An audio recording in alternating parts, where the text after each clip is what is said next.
Good evening. I have with me India's Finance Minister Nirmala Sitharaman in an exclusive interview with Network 18, the first that she is giving to a private channel after her budget speech. The markets have given her a huge thumbs up, with the Sensex bouncing 2,200 points. It is the highest bounce in absolute terms ever, and a 5% jump is the highest in 22 years. Let's go straight to her with our questions. Nirmala ji, it has been a really tough year for you, but I think you have every reason to smile today. As I was saying, the Sensex has really bounced 2,200 points. Did you really expect this, and how do you feel? No, I still have not even seen what kind of reactions are coming up, because after the presenting of the budget, I'm moving from one to another in terms of meeting people and giving television and news media, print media interviews. So I've actually not followed what is the development either in the markets or anywhere else. I hope the intention of 2 or 3 major points which have come across in the budget is well understood and well received. And if it is being received, I'll be happy, because after all, we want the country to understand the intent of this government. It has been a tough year. You've presented this budget in the backdrop of a once-in-a-century pandemic. And also with a highly aggressive neighbor, external aggression from China. What were you really thinking about when you were framing this budget? If I had more resources to give, I would have given it to the people as much as we can. But we hadn't that kind of a comfort. We didn't have it then, we don't have it yet. We soon can hope to have it. And also the fact that even during the pandemic, the small amounts that we gave to some people only, not to very many, were partly also kept aside, and I don't blame anybody for it, kept aside, saved for probably rainy days, because the uncertainty is such. So the question of giving money to people so that immediately demand push will happen, and through that people will be expected to spend, also had a question with it, saying will they spend or will they keep it aside for rainy days. Also, spending will result in immediate demand increases, no doubt, possibly if they spend, but will it be a meaningful trigger for a virtuous cycle to be triggered off? Unless that spending happens in those sectors where the multiplier will work, there's no point in spending in areas which the multipliers are, where the multipliers are weak. Yeah. That is why we have taken this route of qualitative expenditure, capex through infrastructure building, capex for health, so that you bring in such infrastructure and such facility for health, and there take an approach of holistic health, and then look at agriculture. And that is why we have gone through this route. So that is one side of the story, and the other, I certainly didn't want to fund this whole operation through taxation. By increasing tax, getting the money and then spending is not something which any of us even put on the table for consideration. So that is why I have made provision for large borrowings, with the tax buoyancy kept at a very conservative level, and with disinvestment, asset monetization and improved GST collection. I hope we'll be looking at better ways of handling our finances. In many ways, the economic survey was a harbinger of things to come. Your government is finally now going for aggressive growth without so much worrying about what the fiscal hawks would say.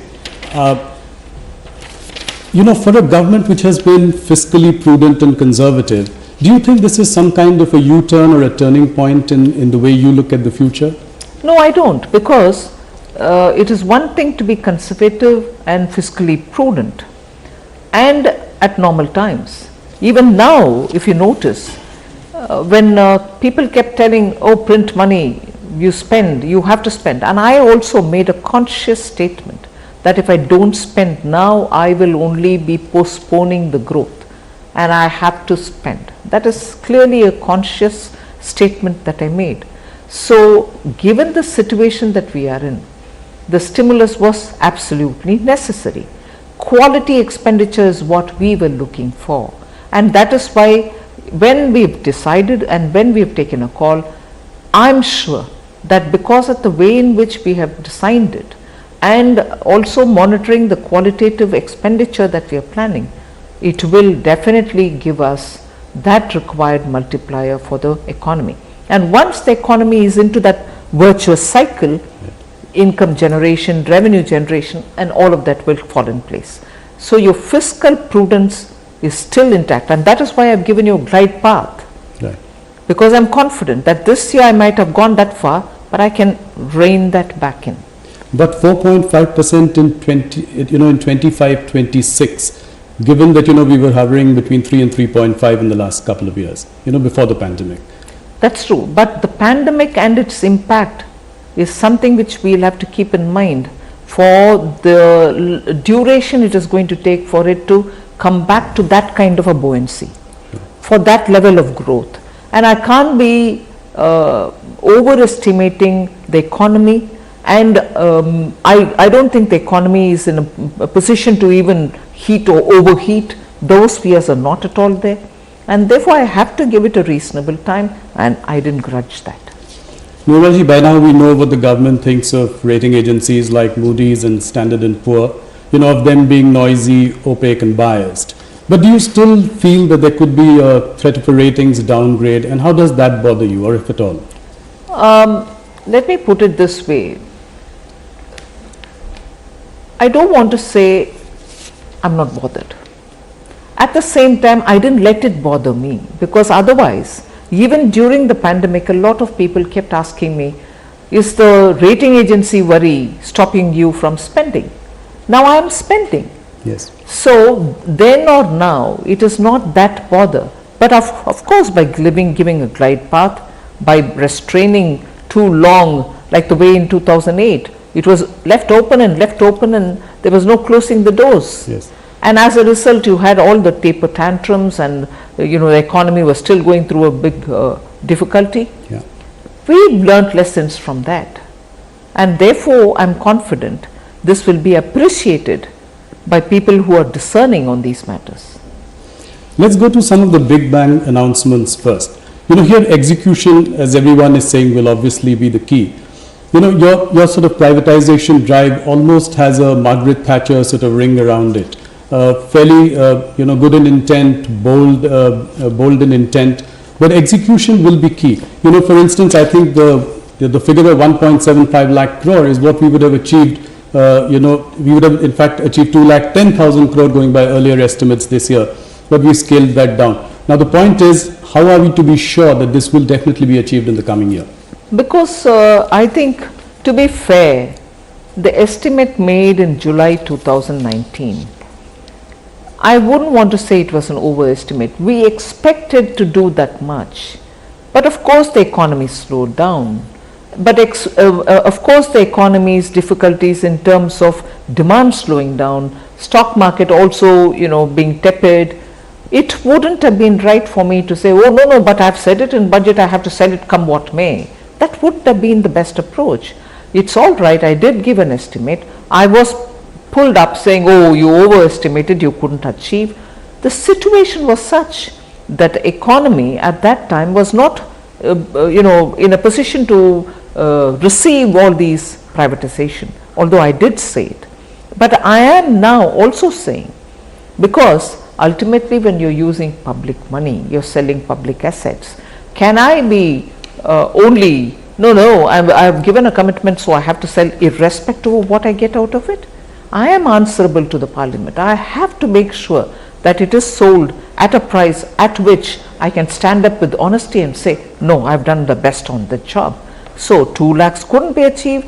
Now I am sounding conservative. I have to also make sure that these companies are able to catch the eye of the investor or the buyer so that they are sold at a reasonable price. It was heartening for the markets to hear, your reiteration that it's going to be minimum government, maximum governance, and that the governments will get out of a few sectors. Do you remain completely committed to that? 100%, and that is why I said, instead of picking up on one after the other set of companies saying, oh, this is ready for sale, that is ready for sale. State it as a policy that you will have only certain core sectors. Even there you will have only bare minimum. Earlier somebody did ask me, but didn't you say during Atmanirbhar 4 at least? I am still saying not 4, it can even be lesser. Bare minimum is what I am talking about. And that is where when people question me, but public sector banks, yes, they are doing brilliantly for the very many causes for which government wants banks to function. They are also sitting over several CASA, the current account and savings account money, for which there is no demand in the areas in which the CASAs are coming in big numbers. Yes. There should be some synergy. And that is why we went about amalgamating banks. We want very many more SBIs. But that doesn't mean that the sentiment that, oh my God, there is a public sector bank and therefore I can't even touch it, can be the guiding principle. We want more public sector banks which are functionally strong, professionally managed, which can meet the demands of a growing aspirational India. We want such banks. And I don't think one or two just banks like that will be able to meet this growing demand for credit and growing demand for a varied reasons from the economy.